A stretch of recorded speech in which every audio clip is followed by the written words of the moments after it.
Bacaan dimulai.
Semoga hari ini dengan baca doanya kegiatan kita lancar.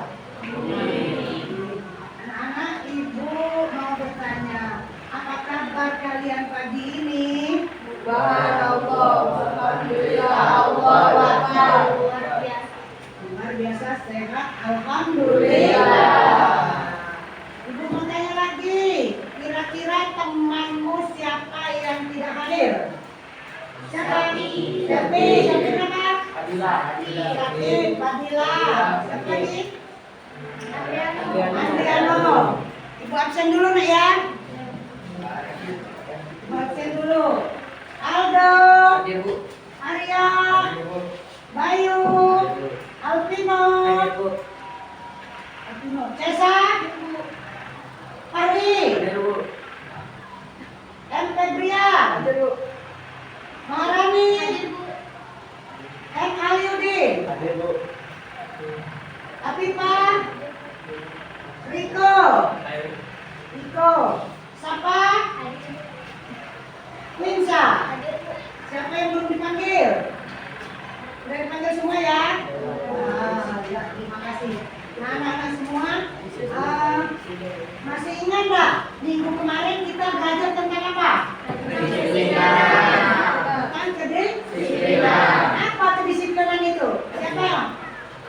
Aliudin. Menaati tata tertib di segala aspek, baik dalam agama, budaya, pergaulan, sekolah, dan lain-lain. Ya, mentaati tata tertib di segala aspek, baik dalam budaya maupun sosial pergaulan ya. Nah, contohnya apa? Apa? Riko? Apa? Datang tepat waktu. Lalu memakai pakaian rapi. Alhamdulillah, berarti pelajaran minggu kemarin kalian masih ingat. Nah, pagi ini nak ya, ibu akan memberikan materi tentang Tuhan hadir dalam hidupku. Kalian bisa lihat ya di fokusnya. Coba pastikan semua ya. Assalamualaikum warahmatullahi wabarakatuh, sahabat milenial. Pernahkah kalian bertanya-tanya bagaimana Allah Subhanahu wa Ta'ala menciptakan dunia beserta isinya yang begitu besar?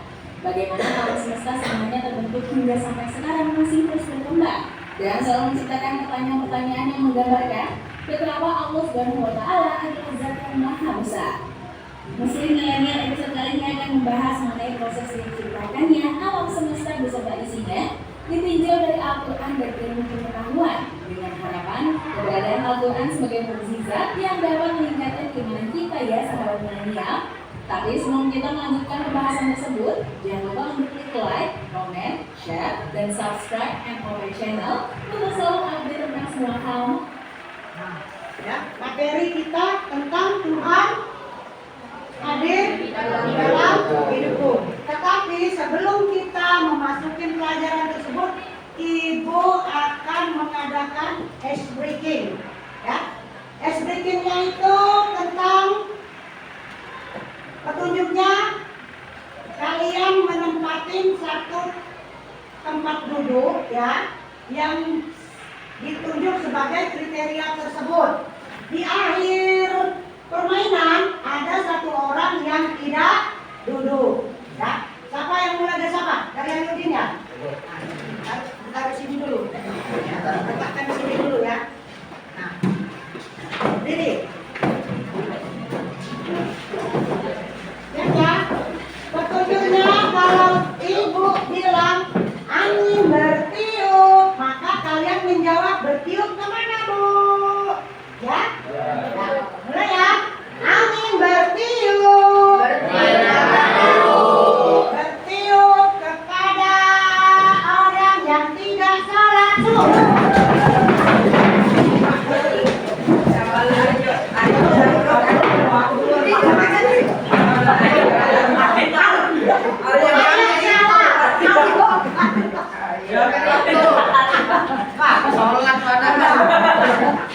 Ini Aryo pagi ini tidak sholat. Kau berdiri ya. Kau berdiri ya. Lagi. Ya. Ya kita. Angin bertiup. Bertiup kepada yang suka nyantai.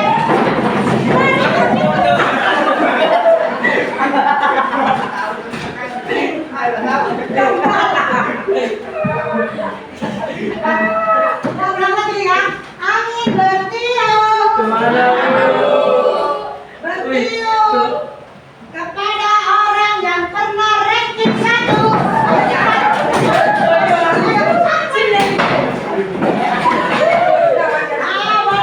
Bisa. Ranking 1 ya. Lagi ya. Lanjut. Angin bertiup. Bertiup kepada yang pernah dijamur.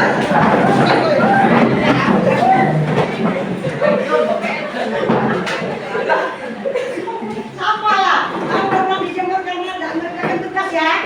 Ya, beda. Nah, lagi ya. Angin bertiup. Bertiup karena suka bolos.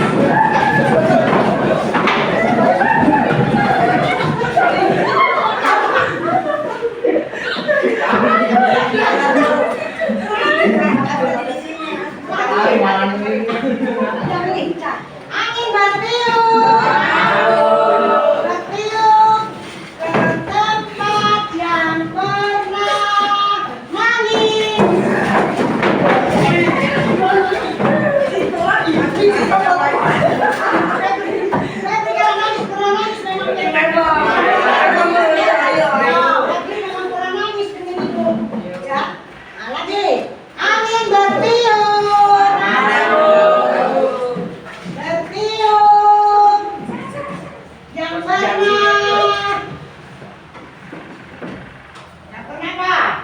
Yang pernah sholat duha.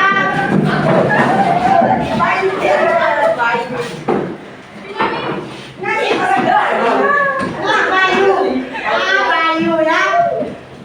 Mantap, pernah salah duha. Bayu pernah sholat duha. Tidak pernah sholat duha. Bayu ini. Ya. Lagi. Angin bertiup. Bertiup yang sedang jatuh cinta.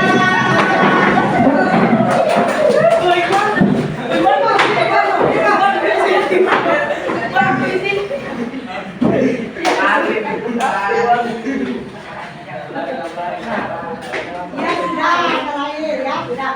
Nah, terakhir ya, diskusi kita. Terima kasih ya. Tetap duduk di sinilah, ambil waktunya kembali. Nah, baiklah Nak, ya. Bagaimana rasanya kalau sudah main lagi? Seru, ingat? Ingat. Yang apa yang kamu rasakan? Rasanya. Happy. Iya. Ya, oke, terima kasih. Nah, kembali ya. Yang kata Ibu tadi, kita ke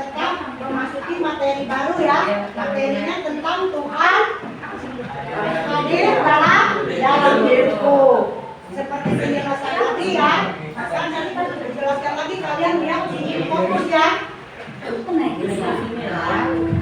Bagaimana proses penciptaan langit dan bumi beserta isinya? Ya, kalian dapat melihat. Sahabat milenial, Allah Subhanahu wa Ta'ala menciptakan alam semesta beserta isinya secara berproses. Allah Subhanahu wa Ta'ala mengajarkan kepada hambanya bahwa segala sesuatu membutuhkan proses, tidak terjadi dalam sekejap saja.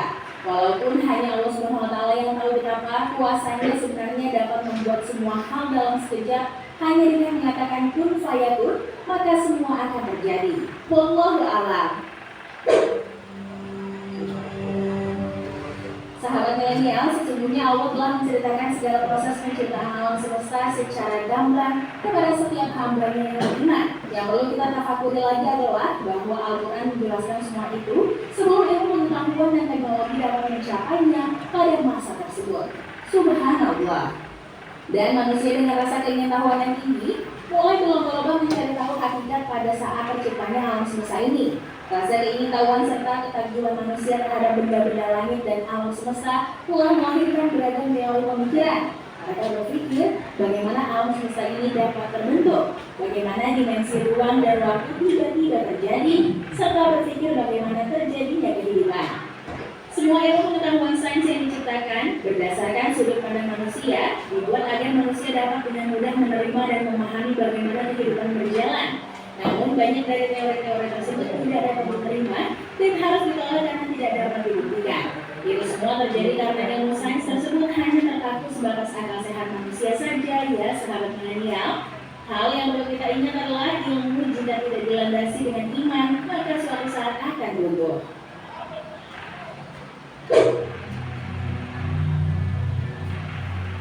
Sahabat milenial, Allah telah berfirman dalam Quran surat Al-Sajdah ayat 4, yakni Allah lah yang telah menciptakan langit dan bumi dan segala yang ada di antara keduanya dalam waktu 6 hari. Kemudian dia bersemayam di atas arsy. Kamu semua tidak memiliki seorang penolong dan memberi syafaat pun selain dirinya. Lalu apakah kamu tidak memperhatikannya?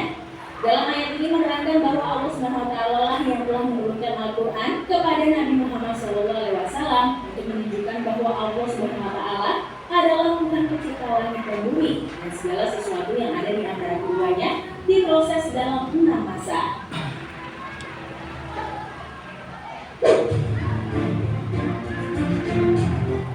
Sahabat milenial, 6 hari menciptakan alam semesta dalam ayat tersebut bukanlah waktu yang berlaku seperti di bumi saat ini.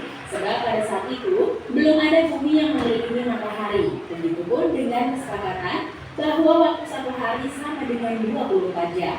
Hari pada waktu masa sekarang ini adalah hasil dari terbentuknya langit dan bumi, serta telah adanya peredaran bumi mengelilingi matahari dan sebagainya. Subhanallah. Oleh karena itu, 6 hari di sini maksudnya adalah 6 masa atau tahapan. Dan ternyata, teori Big Bang yang dikemukakan pakar astronomi Amerika Edwin Hubble dibagi dalam 6 masa juga. Banyak sekali penafsiran yang menjelaskan mengenai arti dari 6 hari atau masa yang telah disebutkan dalam Quran surat Al-Sajdah ayat 4 tersebut. Dalam surat Al-Ma'arij ayat 4 disebutkan pula bahwa 1 hari kadarnya adalah 50.000 tahun. Allah berfirman, malaikat dan jibril. Nah, ya, semua ya. Dari materi tersebut ya, Ibu memberikan tujuan ya bahwa agar peserta didik dapat mendeskripsikan ya bahwa Tuhan itu hadir di dalam hidupmu. Nah, kali ini Ibu akan membuat kelompok ya. Kelompoknya Ibu menjadi 3. Ibu bagi menjadi 3. Kelompok pertama Alvino, Sapa, Quinsa, Bayu ya. Nah, pindah tempatnya. Sapa, Quinsa, Bayu ya, benar ya. Kelompok kedua Fahrin, Aliudin, Aldo, Afifah. Kelompok ketiga ya. Kelompok ketiga Rani, Cesa, Riko, Febrian. Ayo ya.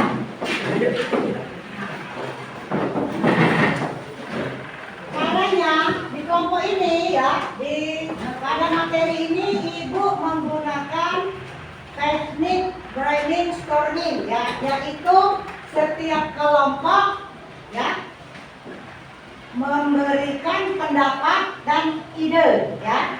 Masing-masing kelompok mempunyai ketua kelompok. Dan satu nanti Maharani saya tunjuk sebagai notulen ya. Nah, tiap-tiap kelompok ketika nanti ada ibu tanya ya, kalian dapat menggunakan ide ya, menggunakan pendapat. Pendapatnya itu boleh berbeda-beda ya. Nah, tapi yang tidak boleh adalah mengkritik. Nah, dari pendapat dan ide tersebut nanti akan ada kesimpulan bagaimana dari pertanyaan-pertanyaan tersebut ya. Dapat kalian ambil pendapatnya yang baik, idenya yang baik. Yang nomor 1, ibu tanya ya.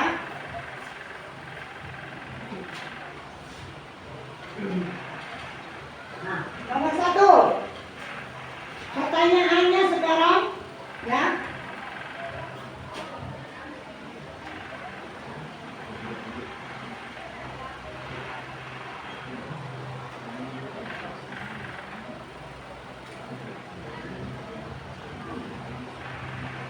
Apa pertanyaannya? Bagaimana cara menyadari kehadiran Tuhan? Nah, bagaimana cara menyadari kehadiran Tuhan? Siapa yang mau berpendapat? Dari kelompok 1 ada yang berpendapat? Bagaimana cara menyadari kehadiran Tuhan? Ya. Dengan melihat tanda-tanda kebesaran Tuhan, adanya hujan, angin, dan awan. Adanya hujan, angin, dan awan. Dari kelompok lain ada yang berpendapat? Iko. Dengan penciptaan langit dan bumi. Dengan penciptaan langit dan bumi. Lanjut, kelompok mana lagi? Kelompok 2? Mari. Seperti adanya lautan. Sepertinya adalah lautan. Nah, boleh lagi yang bertanya? Siapa lagi yang memberikan ide di samping dari Pari? Ada lagi yang memberi ide, memberi pendapat? Hah? Sudah jawab. Nah, lanjut yang nomor. Nah, ibu bertanya lagi ya, bagaimana cara kita menghadirkan Tuhan dalam hidup? Yang kedua, upaya apa ya dalam mewujudkan Tuhan dalam hidup kita? Apa upaya kalian? Siapa yang bisa bertanya, menjawab, memberikan ide dan pendapat? Ayo ya. Nah, ayo, bagaimana pendapatmu ya caranya? Berbuat baik kepada manusia, bersikap mengasihi dan mengasihi orang lain. Berbuat baik kepada manusia, mengasihi orang lain, terus Mengasihi ini atau Tidak menyakiti hati orang tidak lain. menyakiti hati orang lain. Ya, terima kasih Aryo. Selanjutnya ada yang berpendapat lagi yang nomor 2, upaya apa dalam mewujudkan Tuhan? Andri, itu. Febri, apa Feb?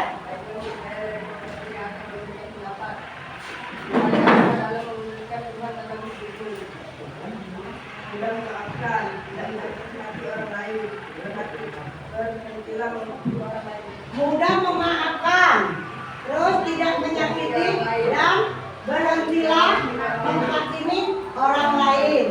Ya, jadi upaya yang dalam kita wujudkan Tuhan dalam hidup kita ini seperti kata Febrian tadi, mudah memaafkan, tidak menghakimi, terus tidak menyakiti orang lain. Ada yang lain? Bisa?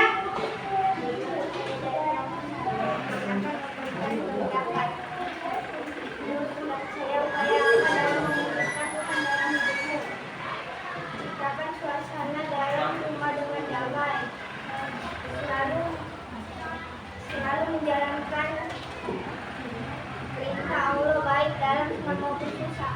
Iya, terima kasih. Menurut Prinsip bahwa upaya apa dalam mewujudkan Tuhan dalam hidupmu, dia selalu menjalankan perintah Allah. Terus baik dalam senang maupun susah. Lanjut, nomor 3, ibu bertanya lagi. Apa makna kehadiran Tuhan di dalam hidup Kayu. Dari kelompok 1, kita kami dari kelompok 1 akan memberi pendapat akal makna keadilan Allah dalam kehidupan kita. Sebagai untuk mengajar pidana yang benar. Sebagai menuntun manusia ke jalan yang benar. Lanjut, ada lagi? Siapa yang berpendapat? Riko ya? Nah, coba Riko. Baiklah, saya dari kelompok 3 akan memberikan pendapat sebagai pedoman hidup manusia. Sebagai pedoman hidup kita. Selain itu, ada lagi yang berpendapat? Ahli. Ya. Apa makna kehadiran Allah dalam kehidupan kita? Melindungi manusia dari bahaya dan godaan setan yang menyesatkan. Melindungi manusia dari godaan yang menyesatkan. Ada lagi yang memberikan pendapat? Ide? Ada lagi tak? Nah, lanjut. Selanjutnya.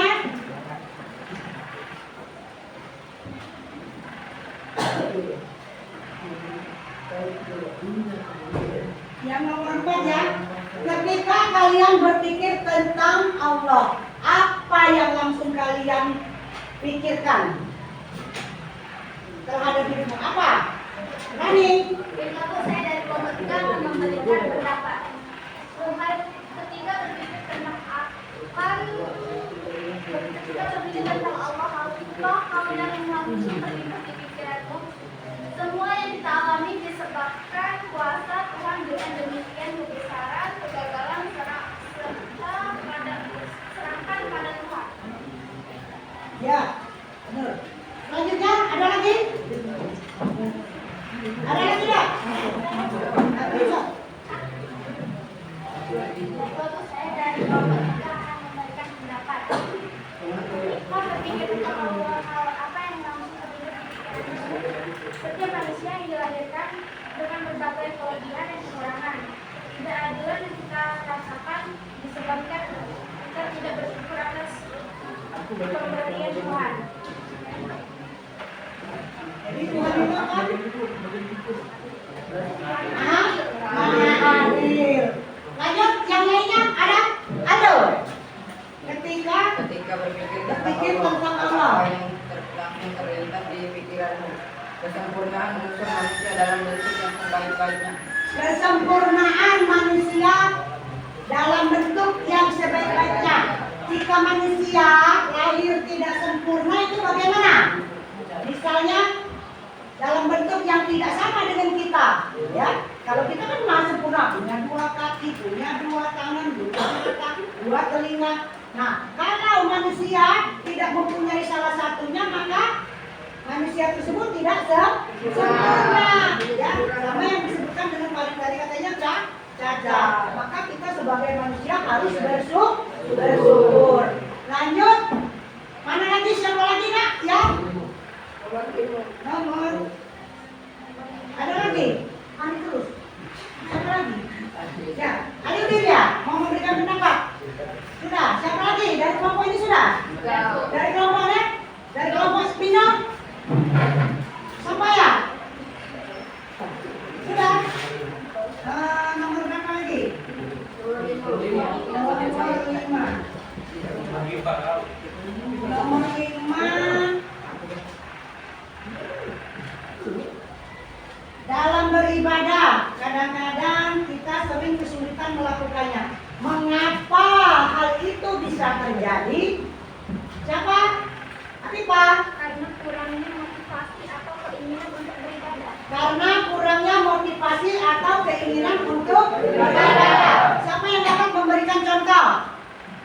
Dari memberikan contoh dari pendapat dari Afifa, misalnya apa? Saya dari kelompok 2 akan memberikan pendapat. Pendapatnya kesulitan dalam memahami ibadah, misalnya tidak bisa membaca Al-Quran. Sehingga untuk melakukan ibadah, misalnya sholat tidak kesulitan, tidak mau belajar, menghafal, tidak mau mengaji, dan serta merasa tidak tertarik untuk melakukan ibadah. Iya, ya. Jadi ada banyak ya. Terima kasih Pak Ri. Ya, ada banyak yang mengapa kita hal itu tersebut, yang pertama mungkin tidak bisa mengaji, ya. Yang kedua dia malas, ya, karena sering main, makanya dia tidak mau mengerjakan. Nah, terus ada lagi, nah, siapa yang memberikan dari kelompok 1? Pino ya? Pino.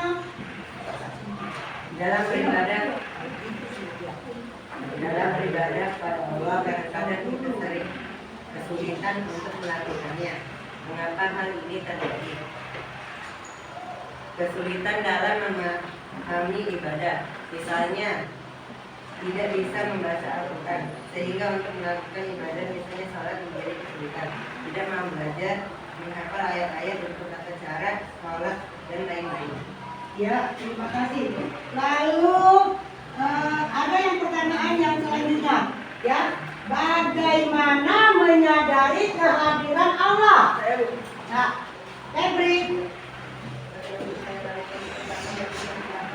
Bagaimana menyadari kehadiran Allah ketika sholat dengan khusyuk dan memperpanjang sujud. Ketika sholat kita memperpanjang sujud, ya. Lalu ada lagi, siapa yang memberikan pendapat? Aludin. Kalian dari kelompok 2 akan memberikan pendapat bagaimana menyadari kehadiran Allah ketika berzikir dan memuji Allah dengan mengucap subhanallah, alhamdulillah dan Allahu akbar. Ya, ada ketika kita mengucapkan zikir, misalnya subhanallah, walhamdulillah, wala ilaha illallah, Allahu akbar. Nah, ya, bisa lagi ditambah wala haula wala quwata illa billahil aliyyil azim. Nah, ada lagi? Siapa?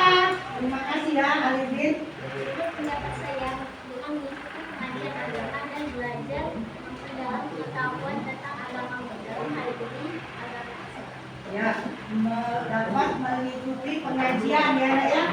Nah, dalam hal ini dalam agama Islam. Lalu ada lagi, nah, ya, dalam mengenal Tuhan itu ada beberapa ikhtiar yang harus kita lakukan. Siapa yang tahu ikhtiar kita? Kelompok 1, siapa yang tahu? Ya, siapa yang mau memberikan pendapat? Baiklah Bu, saya dari kelompok 1 akan memberi kesimpulan dari pertanyaan-pertanyaan. Belum kesimpulan, masih bertanya Bu. Ya, ikhtiar yang harus kita lakukan. Berusahalah merenung dan berpikir bahwa kita ini adalah makhluk yang membutuhkan pertolongannya, dan kita adalah ciptaan Tuhan yang merasakan Tuhan ada di antara kita. Ya, jadi ada beberapa ikhtiar itu, yaitu berzikir dan merenung bahwa kita adalah makhluk ciptaan Allah. Nah, ada lagi? Ya, Ari. Baiklah, saya dari kelompok 2 akan memberikan pendapat. Bersyukurlah atas semua karunia nikmat yang diberikannya. Kita diberi kesehatan, kekuatan, dan lain-lain. Mari kita gunakan untuk beribadah kepadanya. Kita harus selalu bersyukur baik kalau susah maupun dia senang. Ya, jadi dari ikhtiar itu adalah kita bersyukur atas kehadiran Tuhan atau Allah. Di mana dikala kita dalam susah maupun senang. Ada lagi dari ikhtiar tersebut, siapa yang tahu bisa? Ya, ikhtiar tersebut apa? Rani? Siapa yang mau memberikan pendapat? Ada tak? Siapa lagi? Quinsa? Aldo? Baiklah, saya dari kelompok 4, kelompok 2 akan memberikan pendapat saya. Berkaya diri dengan ilmu pengetahuan, yaitu sungguh-sungguh dalam belajar. Iya. Jadi memperkaya diri dengan ilmu pengetahuan. Misalnya apa tadi? Kan kalau memperkaya diri ilmu, kalau kita tidak bisa mengaji, berarti kita harus belajar dulu. Misalnya dari Iqra, ya, belajar dengan gurunya, datang ke TPU, datang ke TPA, salah ibu ya, maaf ya, ke taman, baca Al-Quran ya, di musola-musola itu banyak. Kalau belum bisa belajar ngaji, kita bisa pergi ke TPA tersebut ya. Belajar Pak Ustaz, saya belum bisa ngaji ya. Saya belajar dari Iqra 1, dari A, dari Ba, Ta, Sa, Ja. Nah, itu bisa juga ya. Menurut pendapat Al-Ghazali benar ya. Dengan memperdalam ilmu. Ada lagi ikhtiarnya. Siapa yang bisa? Saya Bu. Ya, Febri. Apa kan? Saya kalau itu pengetahuan tidak kita dapat, marilah kita gunakan untuk mengaji.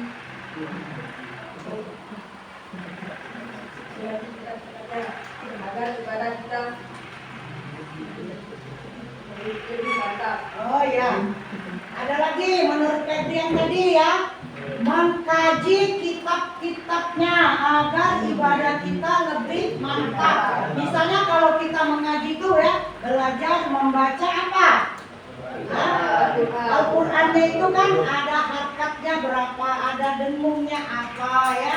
Nah, dipelajari. Terus bisa juga belajar tentang hadis-hadis ya. Hadisnya itu apa? Misalnya juga bisa belajar tentang cara sholat, cara membaca bacaan sholat, dari bacaan wudhunya apa ya, dari niatnya apa, juga dari apa cara kita sholat. Terutama kalian kalau sholat subuh itu ya, banyak beberapa kalian itu belum hafal doa kunut. Nah, bisa itu maksudnya itu mengkaji seperti itu ya.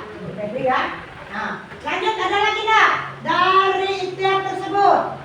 Apa saja?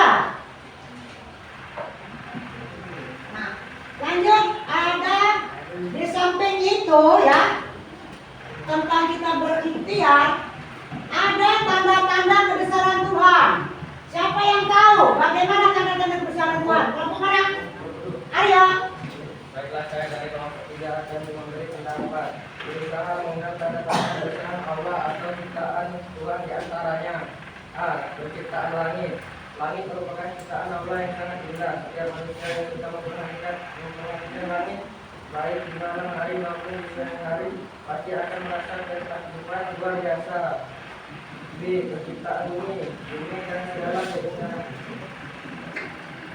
Ya, jadi kalau menurut Aryo, terima kasih Aryo ya, tanda-tanda kebesaran Tuhan itu adanya penciptaan langit. Siapa yang bisa menciptakan langit? Allah. Kita bisa enggak? Bisa.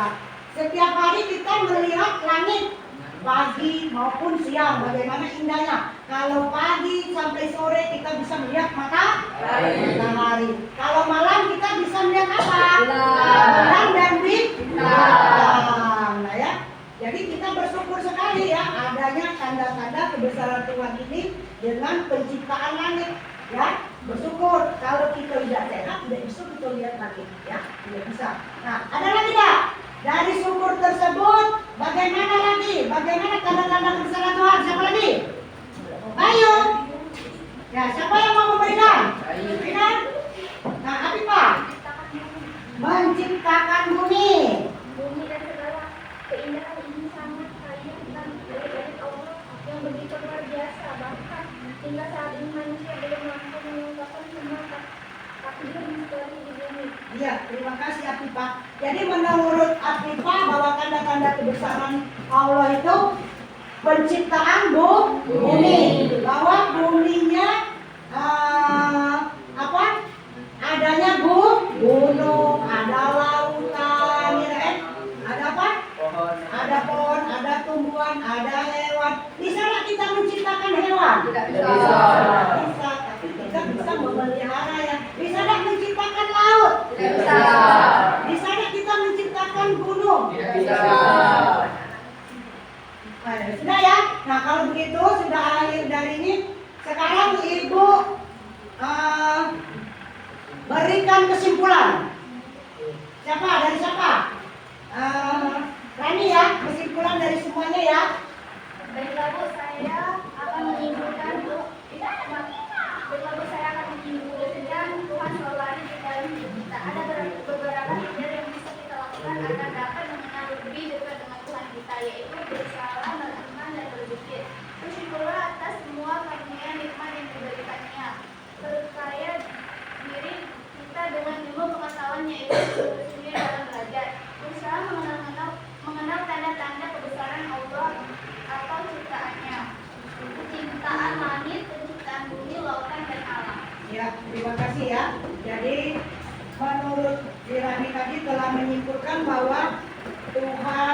hadir dalam hidupku itu ya, dengan adanya kebesaran, tanda-tanda kebesaran Tuhan ya. Seperti kalian ketahui tadi tanda-tanda kebesarannya itu ya. Nah, dari kesimpulan tersebut mudah-mudahan kalian mengetahui ya makna hadir di dalam hidupmu ya. Semoga materi yang telah Ibu sampaikan ini bermanfaat ya. Ibu akhirin ya materi ini ya. Nah, minggu depan kita akan belajar tentang materi pembagian waktu ya.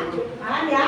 Nah, ya, kalau begitu di akhir ini saya ucapkan wassalamualaikum warahmatullahi wabarakatuh. Waalaikumsalam warahmatullahi wabarakatuh. Terima kasih Nak ya.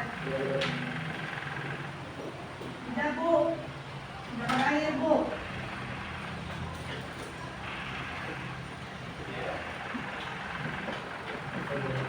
Udah Bu. Terima kasih Bu. Iya.